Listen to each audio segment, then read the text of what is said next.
This episode is proudly supported by Pepe Sayer Australian Cultured Butter, batch churned from single origin cream. We've got a culturing process, a fermenting process, an aging process. So the butter will taste very different than, I guess, the average supermarket butter. I like to say we make butter makers butter. Like, this is the sort of butter makers would like to eat, simply because of the slow process in which we ferment and age and get the flavour into it. You know, the natural fermentation that gets all the flavours into the cream, and then once you churn it, you end up with this really rich, flavoursome butter that evolves and changes because it's a live culture that's in the butter as well. For more information, go to pepesayer.com.au. In our venue here, like, our customers are all great. Because it is so small, it fills up fast with regulars. It's the same people all the time, and you get to know them and they start treating it like it's their kind of spot as well, and that's the nice bit. This is the Deep in the Weeds podcast. I'm Anthony Huckstep. Melbourne is the home of small bars in Australia, the home of small restaurants, of holes in the wall, where the characters and energy of the owners manifest in unique, bespoke dining experiences. What is it about Melbourne's nightlife that has forged the way for such small, unique offerings? Sam Stafford is the owner and chef of Mono XO. Sam, how are you? Yeah, I'm very well, thank you, mate. You launched a very small and unique venue a couple of years ago now. What was the inspiration in doing such a small, bespoke sort of venue? I think it was more about the space that we found that kind of dictated the size of it. I was just obsessed with this space that we had. It used to be a cafe, and a guy bought it, turned it into a small bar, and then wanted to get out rather quickly. So, like, me and my business partners used to come here heaps when it was the cafe. So as soon as it became available, we just jumped on it and then realised it was probably too small, if anything. Take us back to that time. You obviously liked the site. What were your visions at that time of what you wanted to do, and what did it quickly change to? Well, we opened the venue with me and Joe Jones after both of us had just worked together at the Mayfair. So that was like a rather, not too large, but a larger restaurant in the city on Collins Street. And it was all rather French and bistro-y and very much one thing. So what we did next, we wanted it to be a completely different thing. So we didn't want it to be, too over the top. We wanted it to be very casual and small and personal and intimate, but yeah, we weren't, too hung up on any particular idea. We just kind of wanted to see what the space would allow us to do first. The idea ended up leaning on great drinks and inspired by Asia and Japan, but not in a traditional sense. Tell us a bit about when you found and landed on the idea. Well, at first, initially, because the kitchen here everything here is just so small, and there's just no space to do anything like too over the top, really. Like, the kitchen's 2 square meters. It's tiny. So we did kushiyaki, like strictly kushiyaki, when we opened, just because that's all we could fit. Like, one grill in the kitchen, a little benchtop deep fryer, and we were hoping to kind of just do everything on sticks, and that would speed up all the processes and kind of make the economics of it work a bit quicker. But yeah, COVID happened, so that kind of changed everything after that. Well, it changed everything for so many operators. What sort of impact did it have on what you were doing? Well, particularly for us, like, selling things on sticks in that kind of format, like, $8 or $7, $6 a piece, one by one by one. It's a real grind to get any reasonable amount of money through the door, which is like, that's easy. Well, hard enough, really, in one sense. But then when the space restrictions came in and we were looking at having a maximum of 6 or 7 people in here at a time, and when the spend per head's around $40, that's just not possible at all. Like, so every which way we looked at it, it was just not going to work. Like, so after COVID, we were sitting around in lockdown and we have to, we had to change concept because we just can't have people here spending that little amount of money, and there's no real tasteful way of going about it other than just making the dishes bigger and making them more expensive. But then, like, there's so much investment has to go along with that. You can't, like, if you're asking people to spend twice as much money in the venue as they always have, they expect certain comforts that we didn't start off with. So, yeah, just having to, throw more money at the problem when there's not enough money there to start with is a bit daunting. But, I mean, the changes worked really well for us. I think it suits the space a lot better. And, the feedback we've got from people is a lot better. They want to spend more time here, and, like, we're happy for them to dictate what we offer them. So I guess it's worked out well for us. Take us through those changes, and particularly on the menu. How different is it, and what are you serving? We're going from just strictly skewers, and we're just serving them on, like, stainless steel trays. The wine offering it was good, but, like, there wasn't a big range of any of the drinks. So once we're asking people to spend a bit more money here and spend more time here, like, we have to have a bigger wine list. We have to have nicer glassware, we have to have, we can't just serve everything out of tumblers anymore because, if you start charging people for, $20 drinks, they don't want it out of a water glass. So all that kind of investment, like, all the stock we had to get for that was a bit daunting. But, I mean, the kitchen stuff was easy for us. We've got 2 little underbench fridges to prep into, and that's it. So we can't really do a huge menu. We can just kind of do larger versions of the same kind of things. But, yeah, like, it wasn't too over the top. It's still the same venue, just a fresh coat of paint, really.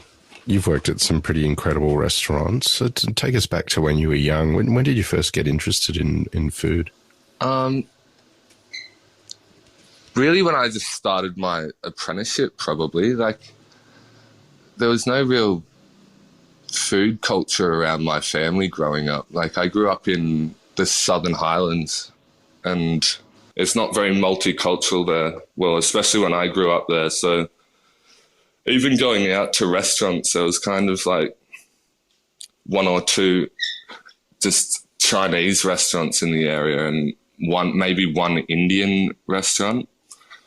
So it was only really when I started my apprenticeship that I got to see a lot of stuff and really got into food. But, I mean, it was exciting then at that point because just getting into food and there's already enough stuff to, kind of keep you excited. But having not tasted so many different things or even heard of things like that before was pretty exciting. Is there any ingredients or techniques that you remember from those early days that sort of ignited that sort of interest in food? No, certainly not. Like, the first restaurant I started in was like a pretty dingy little cafe kind of bistro restaurant just outside of Bowral. And I spent the first 6 months of my apprenticeship there when I was real young. But that was kind of just like, serving pies and stuff to tourist buses that drive through the Southern Highlands. Like, it was all pretty grim, kind of, Thai beef salad that's not at all Thai or really a salad kind of stuff. But like once just growing up in that area, and it was like there's a lot of pubs and a lot of steak places, but after leaving there and moving to Sydney and just seeing all the kind of restaurants chefs would go out to eat at night, that was really the exciting part for me, where I finally got it and was like, oh, it's a lot different to what I thought this job was. There's a lot more options going on. There's a lot more different cuisines that I even knew existed. You spent some time in the kitchen at Momofuku Siobo. What was that experience like? Yeah, that was great. Yeah, it was wild. Like, I think it's really fun, but kind of the most stressed I've ever been simultaneously, you know? Like, the people we worked with there were all so good, and they were all operating on such a high level constantly, and it just seemed so natural to them. But seeing that was pretty impressive. But just working, I mean, there was always this sense of pressure there, like everyone coming in really wants it to be this Momofuku thing, and yeah, just trying to live up to that expectation constantly was always a bit much for me. I think it was, you know, once you start charging people for their dinner and that much before they even get there, because that wasn't, you know, really normal at the time. People kind of come in with much bigger expectations, and yeah, it was, I think the difficulty was just trying to make it look easy there the whole time. It just, the amount of effort that went into the preparation. So once service came, everything just looked very calm and quiet. But working with Ben and, I mean, Chase Levesque was there at that point too. Those two were incredible. Like, seeing Chase run a service was pretty impressive, and the food Ben was doing at that point was probably the favourite food I've cooked in a restaurant. Are there any dishes from your time in that kitchen that you can tell us about that you remember? I mean, the one everyone I think remembers is that watermelon and raw beef and radish dish. It's just the seared beef, grilled watermelon, sliced radish and black bean. But I mean, doing the house of card tower of radish and that every night was always like, it was just always got to a point where it kind of bottlenecked in service and everyone had to jump onto the radish section. And when you're trying to stack them like an actual house of cards, kind of, you know, A-framed together on top of each other and trying to go fast, and you've got, you know, 4 people next to you doing it at the same time, bumping shoulders. That dish was, I mean, I always loved doing it because it was just the difficulty of the plating kind of made half the dish, and it seems so obnoxious at the point. But if, you know, you're not there to do it, no one's going to do that kind of stuff. So just thinking like that, you know, like, this dish is, half the reason this dish is impressive is because it took so long to make. It doesn't necessarily taste that much better, but that's what they're here for. And if everyone could do it, then it wouldn't be that impressive. What did you take away from your time at Momofuku Siobo and working with Ben Greener? I think just the whole, the culture there, like, the culture there was just very,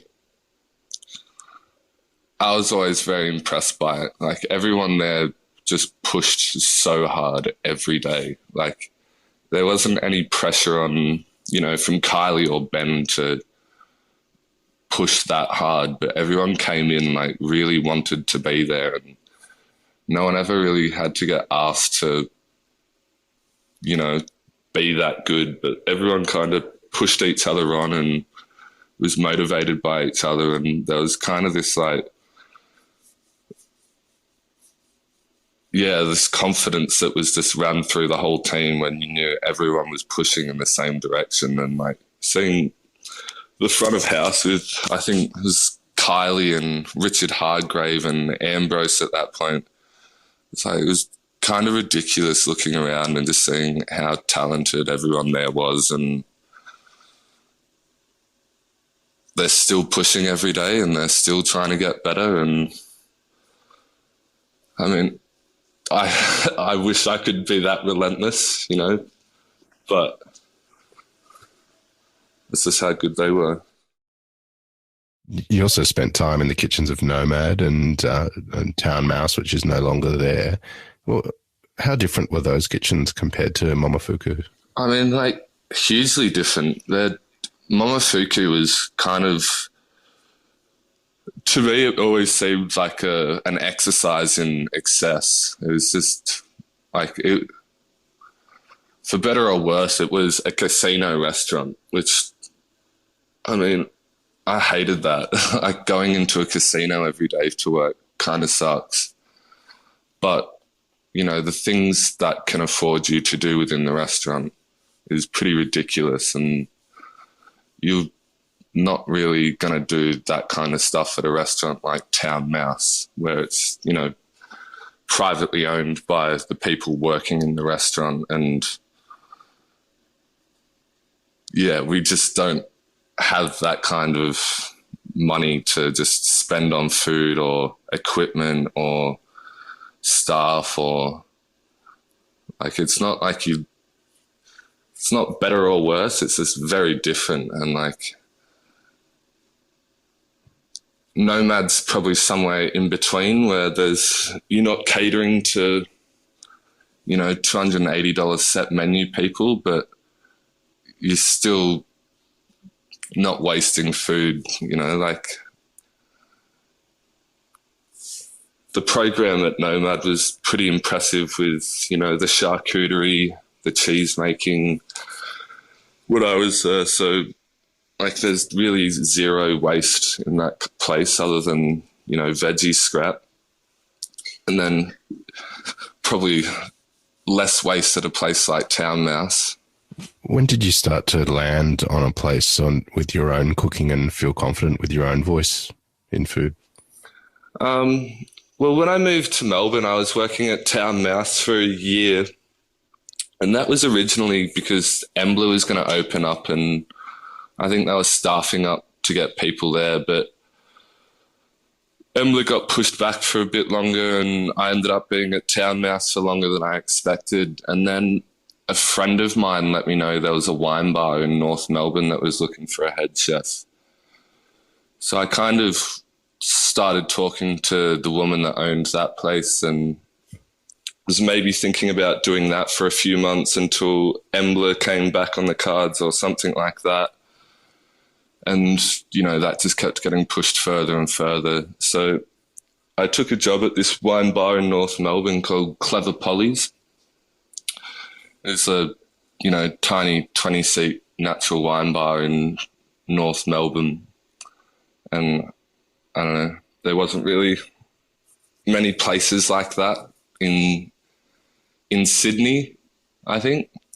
So when I moved to Melbourne and I saw there, you know, you can have these tiny 20-seat venues and you can be ultra focused in what you do, and you can have them in these outer suburbs that doesn't really work in Sydney. Well, at that point anyway, it seemed pretty exciting to go there and, you know, just have a small menu, not have to cater to heaps of people, to every people that come through the city, that kind of crowd. And, you know, it was fully natural wine, and that wasn't, you know, that common at that point. So that was exciting. And getting there and seeing the kitchen, or lack of kitchen, it was just kind of 2 induction burners and a deep fryer and a little hibachi. And we were doing a 6-course tasting menu for $70. So it was kind of, you don't really have many options, and you're kind of dictated by what you can do. So the markets, Queen Vic Markets is just around the corner from that place. So every day you kind of have a vague idea exactly how many bookings you're going to do. So how much money you've got to spend to kind of get exactly that many dishes out. So then you just go to the market, kind of figure out, okay, I can afford one protein, and then build your way back from there. And I mean, the first few menus there, you kind of just throw together what you can get together reasonably, and just as long as you can get a menu out, that was all I was trying to do at that point. But then over time, like, you know, you nail one dish and then another dish and then another dish, and then you kind of figure out how the timings of these things work and what you can kind of keep in stock that'll go further over a longer time, or what's easier to put out in service. Like if it's just one chef in the kitchen trying to do a tasting menu for multiple tables, it's really just about how quick you can get stuff out. So that was kind of like cooking everything off the grill there is a necessity, because you don't really have time to clean pans and stuff, and it's always hot. You're not waiting for a pan to heat up. You can really speed up the whole process there. And then once you just kind of whittle down all these things you can't do, you kind of left with, you know, your voice in that restaurant at least. So to me, it just seemed very like natural and pragmatic, and it just came together like it did. But I guess that's how people's opinion in food comes about. It just seems normal to them. What do you think it is about Melbourne that creates and loves these sort of smaller bars and restaurants?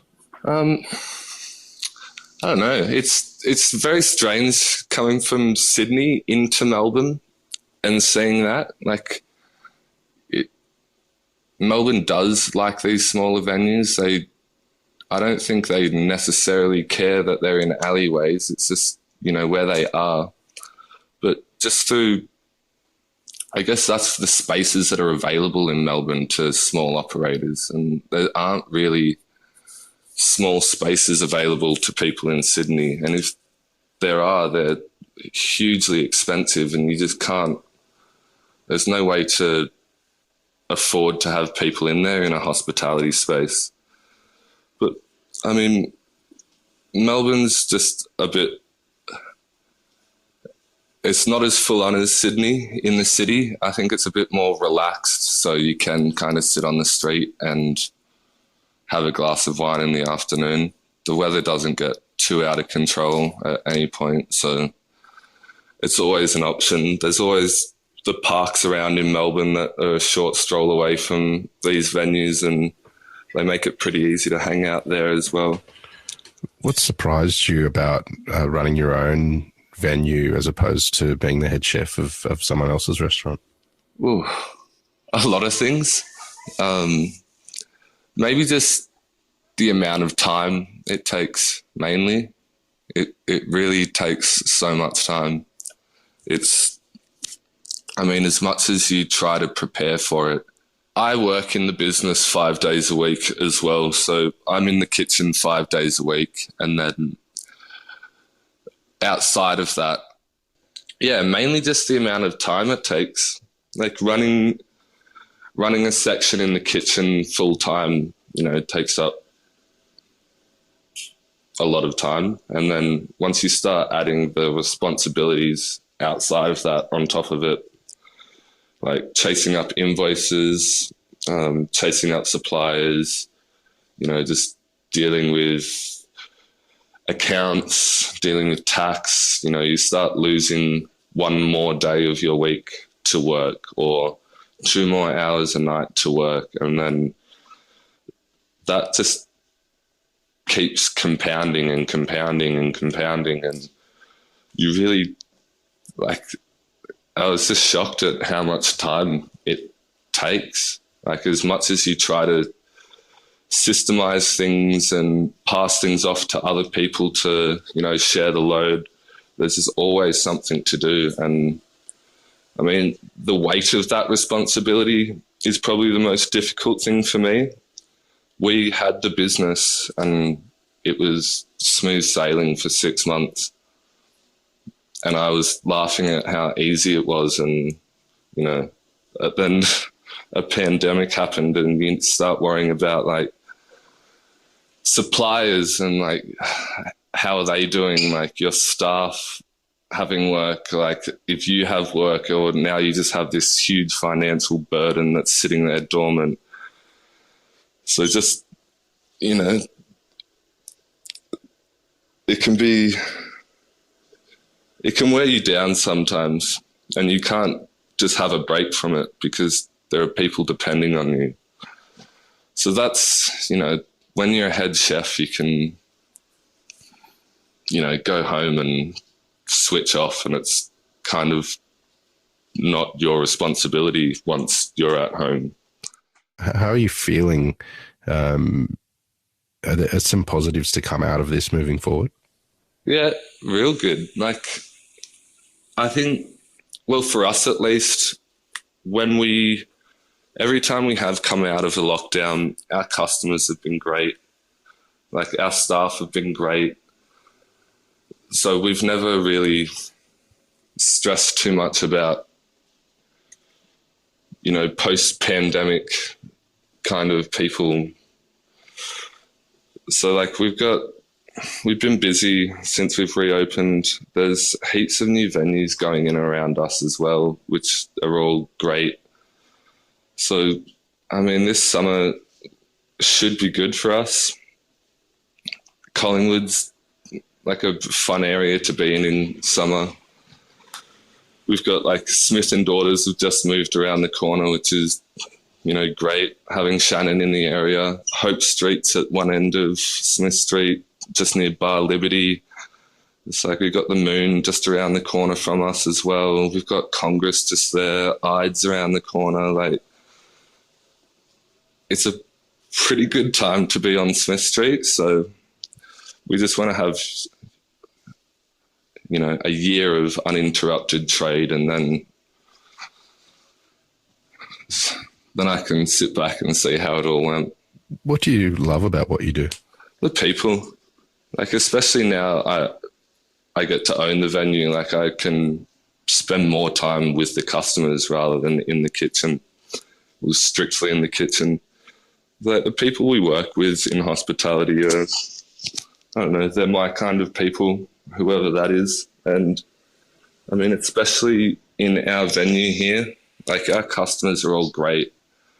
And it's because it is so small, it fills up fast with regulars. It's the same people all the time, and you get to know them, and they start treating it like it's their kind of spot as well. And I mean, seeing people come here and treat it like their own and want to introduce their friends to it, and seeing that cycle happen, that's the nice bit. Like, the staff we have here at the moment are great, so it just feels like we're coming into work and hanging out every day, and more people come to hang out. Well, Sam, we've loved having you on Deep in the Weeds today to hear just a bit of your story. Good luck with the year ahead, and keep in touch, and we'll catch up again soon. Awesome. Thanks so much for that, Huck. This is the Deep in the Weeds podcast. I'm Anthony Huckstep. Stay tuned as we take a deep dive into the lives of the incredible people who ply their trade in the food and hospitality sector. Special thanks to executive producer Rob Locke for making this all happen. Follow us on Instagram at Deep in the Weeds Podcast, or email us at podcast@deepintheweeds.com.au. Stay safe and be well.